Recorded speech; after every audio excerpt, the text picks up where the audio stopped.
ગુજરાતી ટોકીઝમાં આપનું સ્વાગત કરું છું અને હાલમાં આલ્ફાનું ટ્રેલર આવેલું છે, તો ચાલો એના માટે આપણે એક ક્વિક રિપ્લે જોઈ લઈએ છીએ. આલ્ફાનું ટ્રેલર એક મહિલા કેન્દ્રિત સ્પાય એક્શન ફિલ્મ બતાવે છે, જેમાં આલિયા ભટ્ટ અને સર્વરી મુખ્ય ભૂમિકામાં છે. ટ્રેલરની સ્ટોરીમાં શું બતાવે છે કે આલિયા ભટ્ટનું પાત્ર સીતા એક ખૂબ જ ખતરનાક અને ટ્રેન્ડ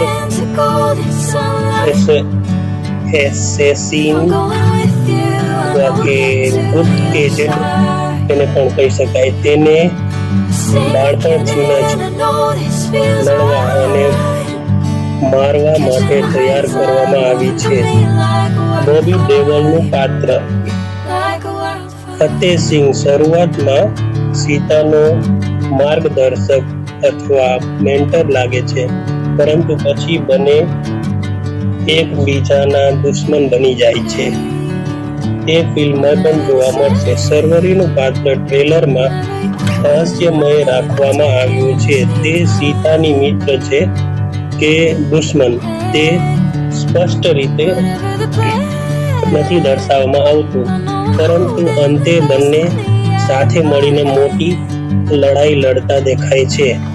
ટ્રેલરમાં એક નવી રીતે રજૂ થયેલી રામાયણ પ્રેરિત થીમ જોવા મળે છે, જ્યાં સીતા પોતે જ લડે છે અને પોતાના ભાગ્યને બદલે છે. અંતમાં ઋતિક રોશનના કબીર પાત્રની ઝલક જોવા મળે છે, જે film Yash Raj films spy universe સાથે જોડાય છે. તમને આ વિડીયો કેવો લાગ્યો તો તેના માટે તમે લાઈક કરો, શેર કરો અને સબસ્ક્રાઈબ કરો. Thank you for watching. Have a good day.